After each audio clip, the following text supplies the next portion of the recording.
बचेली नगर पालिका के सदन में 8 मई को जिला कलेक्टर दंतेवाड़ा ने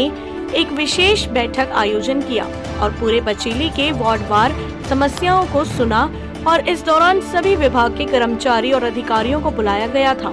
और उन्हें ये आदेशित किया गया कि जनप्रतिनिधियों के कार्य को विशेष रुचि के साथ करें, क्योंकि जनप्रतिनिधि जनहित के कार्य के लिए ही बोलते हैं।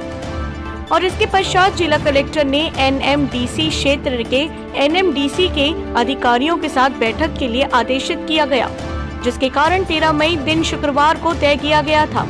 13 मई को एसडीएम अरुण सोम के अध्यक्षता में बैठक का आयोजन किया गया, जिसमें एनएमडीसी से मैनेजर पीके मजुमदार, धर्मेंद्र आचार्य, शैलेंद्र सोनी, एमएम अग्रवाल, एमजेड अंसारी और जेरी जॉर्ज के साथ पालिका प्रशासन से सीएमओ आईएल पटेल और विष्णु मंडावी उपस्थित थे। अध्यक्ष श्रीमती पूजा साहू और उपाध्यक्ष उस्मान खान के साथ वार्ड पार्षद 11 बीना साहू, वार्ड पार्षद 13 मनोज साहा, वार्ड पार्षद 13 फिरोज नवाब, वार्ड पार्षद 15 भानवती साहू और दमयंती साहू के साथ बैठक संपन्न हुआ।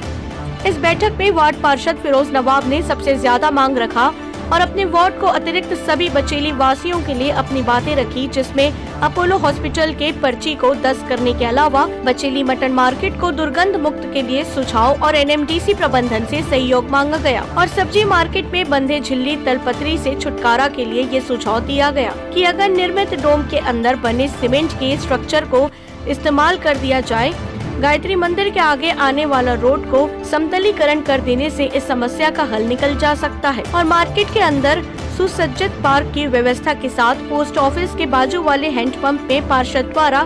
समरसेबल पंप लगाया जा चुका है। केवल विद्युत व्यवस्था और टंकी लगाने से बाजारवासी और ग्रामीणों दोनों को लाभ मिलेगा। मार्केट क्षेत्र में कार पार्किंग की व्यवस्था शेड वाले की आवश्यकता है। बचेली से फकरे आलम की रिपोर्ट।